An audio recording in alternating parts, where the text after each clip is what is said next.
Okay. Namo Om Vishnu Padaya Krishna Prasthaya Budale Shrimati Bhakti Vedanta Swaminiti Namane Namaste Saraswati Deve Gauravani Pacharane Nirvisesha Shunyavadi Paschatya Desa Tarane Shri Krishna Chaitanya Prabhu Nityananda Shri Advaita Gadadhar Shri Vasadi Gaur Bhakta Vrinda Manchukalpatruviyascha Kripa Sindhuvyacha Patitanam Pavanevyo Vaishnavevyo Namo Namaha. So, this is Adi Lila, chapter 4, text starting with text number 148. All minds are attracted by hearing his sweet voice and flute, or by seeing his beauty. Even Lord Krishna himself makes effort to taste that sweetness. The thirst of one who always drinks the nectar of that sweetness is never satisfied. Rather, that thirst increases constantly. Such a person, being unsatisfied, begins to blaspheme Lord Brahma, saying he does not know the art of creating and is simply inexperienced. He has not given millions of eyes to see the beauty of Krishna. He's giving only 2 eyes, and even those blink. What then how will I see the lovely face of Krishna?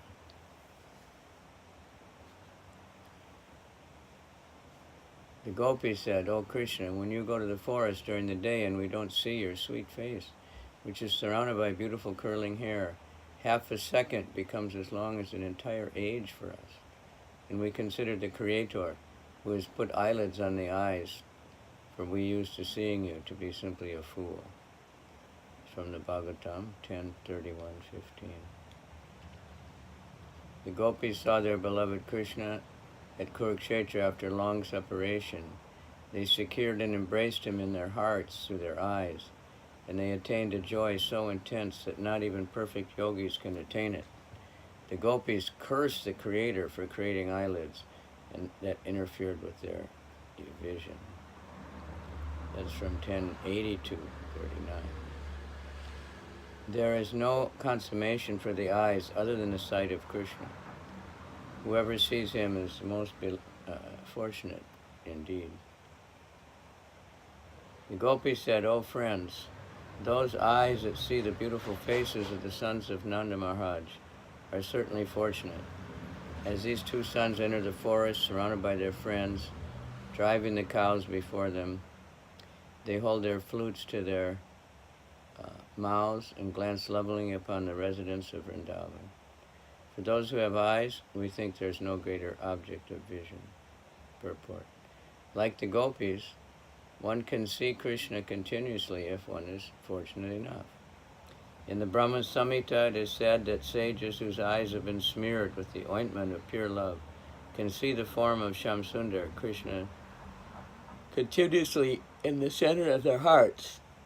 This text from Srimad Bhagavatam was sung by the gopis on the advent of the Sarat season.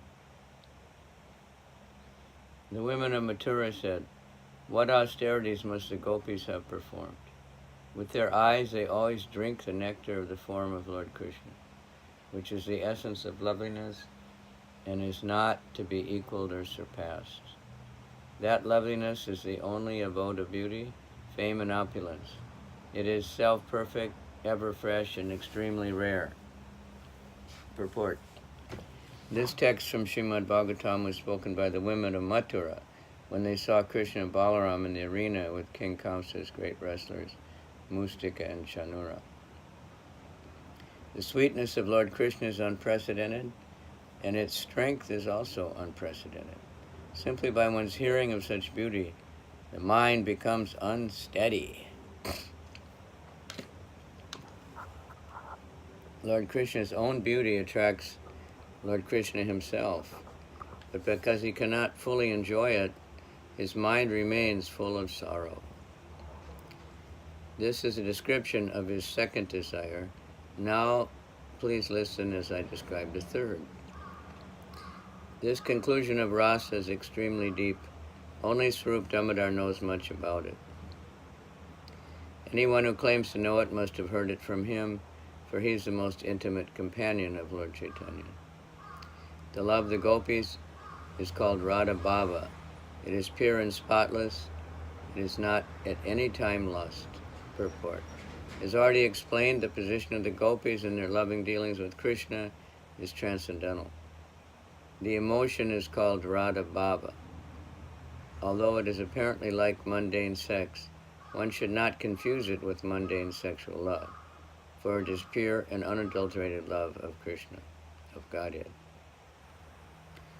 The pure love of the gopis has become celebrated by the name lust. The dear devotees of the Lord, headed by Sri Uddhava, desire to taste that love. Purport. This is a verse from the Bhakti Rasamrita Sindhu 1.2.285.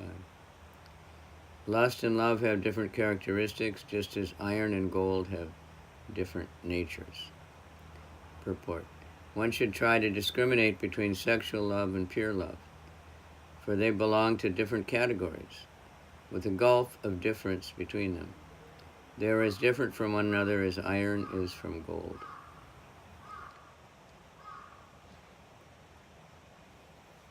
The desire to gratify one's senses is kama, lust, but the desire to please the senses of the Lord is prema, love. Purport. The revealed scriptures describe pure love as follows.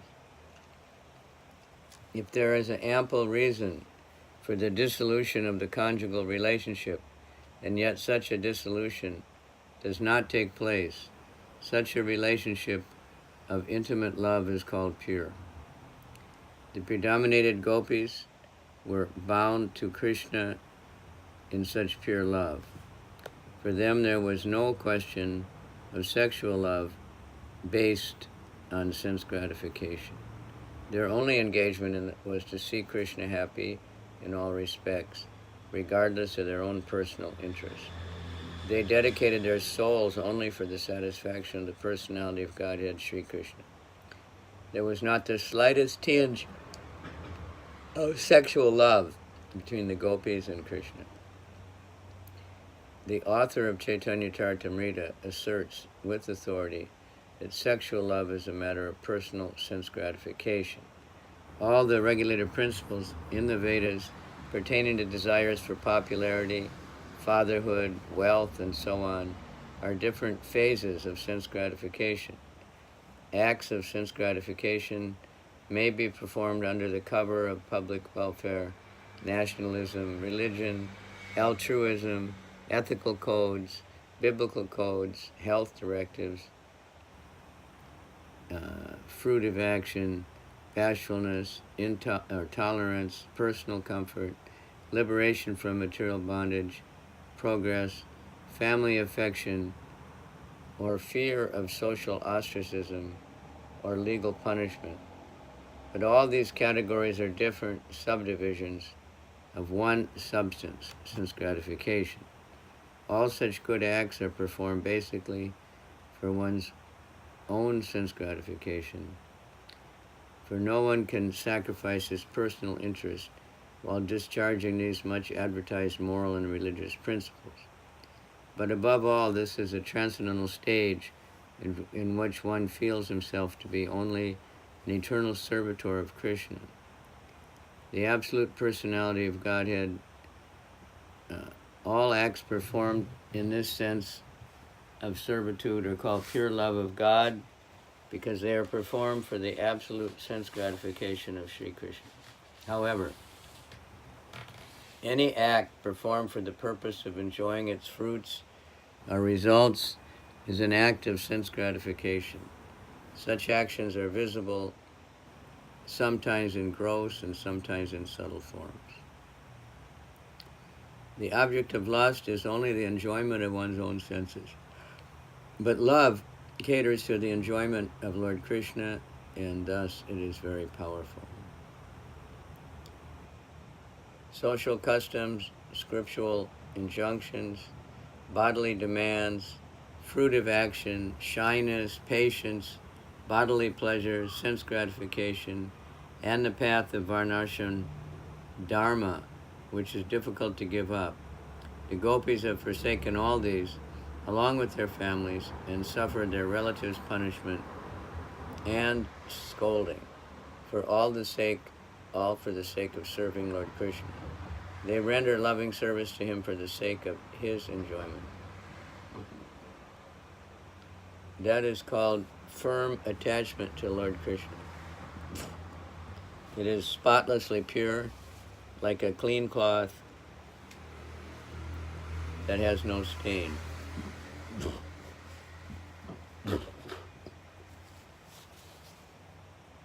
The author of Sri Cairitamrta advises everyone to give up all engagements for sense gratification, and like the gopis, dovetail oneself entirely with the will of the Supreme Lord. That is the ultimate instruction of Krishna in the Bhagavad Gita. We should be prepared to do anything and everything to please the Lord, even in the risk of violating the Vedic principles or ethical laws. That is the standard of love for Godhead. Such activities in pure love of Godhead are as spotless as a white linen that has been completely washed. Srila Bhaktivinoda Thakur warns us in this connection that we should not mistakenly think that the idea of giving up everything implies the renunciation of duties necessarily in relation to the body and mind.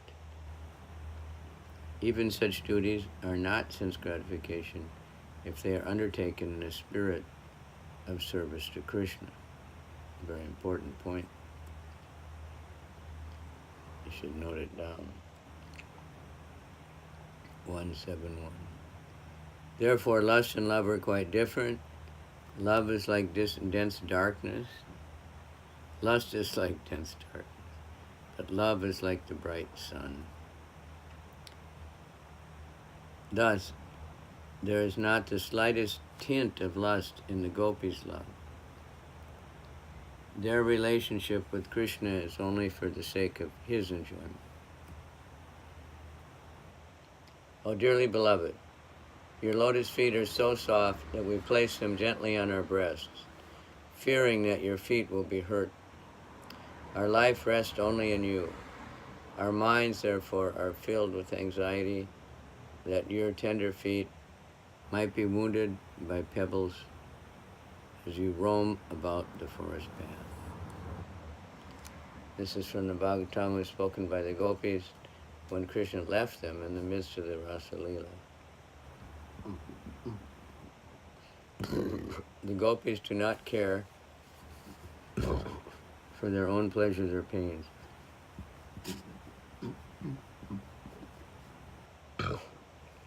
All their physical and mental activities are directed toward offering enjoyment to Lord Krishna. They renounced everything for Krishna. They have pure attachment to giving Krishna pleasure. My beloved gopis, you have renounced social customs, scriptural injunctions, and your relatives for my sake. I disappeared behind you only to increase your concentration upon me. Since I disappeared for your benefit, you should not be displeased with me. Purport. This text from Srimad Bhagavatam was spoken by Lord Krishna when we returned to the arena of the Rasa Leela. 10th Canto, 32nd. Lord Krishna has a promise from before to reciprocate with his devotees according to the way they worship him. Ayatamam prapajante tam sataiva bhajamyaham manusya mama vartmanu vartante manusya sarva parta sarvatata. In whatever way my devotees surrender unto me, I reward them accordingly. Everyone follows my path in all respects.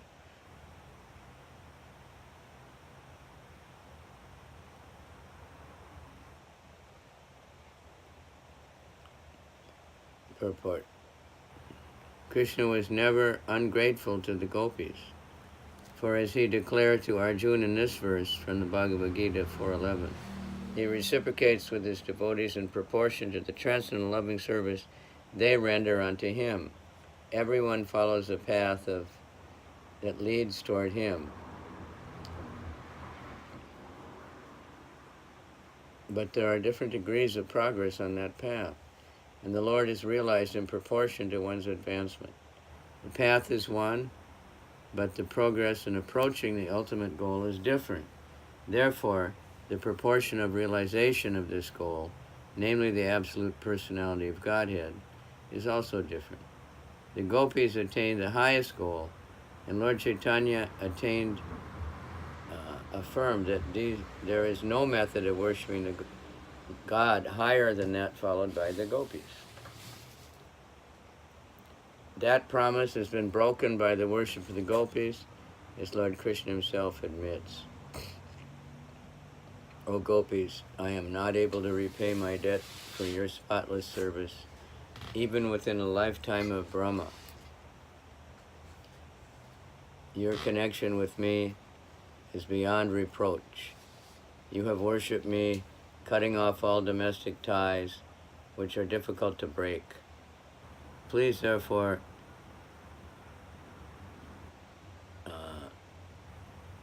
let your own glorious deeds be your compensation. This from Srimad Bhagavatam 10:32-22 was spoken by Lord Krishna himself when he returned to the gopis after hearing their songs of separation. Now, whatever affection we see the gopis show for their own bodies, know it for certain it is only for the sake of Lord Krishna. Purport. The selfless love of Godhead exhibited by the gopis cannot have any parallel. We should not misunderstand, however, the carefulness of the gopis in their personal decoration. The gopis dress themselves as beautifully as possible just to make Krishna happy by seeing him. They had no ulterior desires. They dedicated their bodies and everything they possessed to the service of Sri Krishna, taking it for granted that their bodies were meant for his enjoyment. They dressed themselves with understanding that Krishna would be happy by seeing and touching them. So we do that also. We wear tilak and keep our hair nice, according to whatever ashram we're in, what type of body. The gopis think, I have offered this body to Lord Krishna. He is its owner, and it brings him enjoyment. Krishna finds joy in seeing and touching this body. It is for this reason that they cleanse and decorate their bodies. O Arjuna, there is no greater receptacle of deep love for me than the gopis, who cleanse and decorate their bodies because they consider them mine. Purport. This verse was spoken by Lord Krishna in the Adi4.148. There is another wonderful feature of the emotion of the gopis. Its power is beyond the comprehension of the intelligence. When the gopis see Lord Krishna, they derive unbounded bliss, although they have no desire for such pleasure.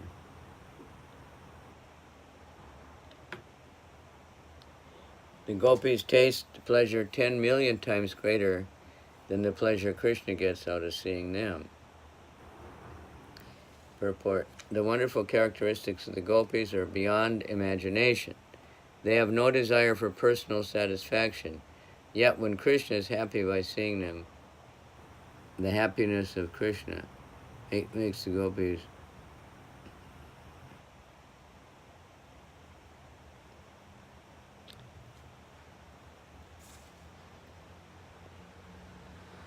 The gopis have no inclination for their own enjoyment, and yet their joy increases. That is indeed a contradiction. For this contradiction, I see only one solution. The joy of the gopis lies in the joy of their beloved Krishna. Purport. The situation of the gopis is perplexing. For although they did not want personal happiness, it was imposed upon them. The solution to this perplexity is that Sri Krishna's sense of happiness is limited by the happiness of the gopis. Devotees of Vrindavan therefore try to serve the gopis, namely Radharani and her associates. If one gains the favor of the gopis, he easily gains the favor of Krishna, because on the recommendation of the gopis, Krishna at once accepts the service of the devotee. Lord Chaitanya, therefore, wanted to please him, the gopis instead of Krishna, but his contemporaries misunderstood him, and for this reason, Lord Chaitanya renounced the order of household life and became a sannyasi.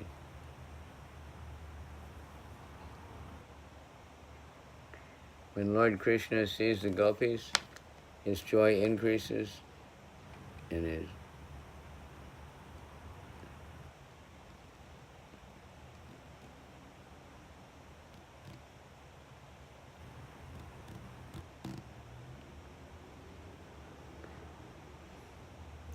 I think I had to stop for a little while.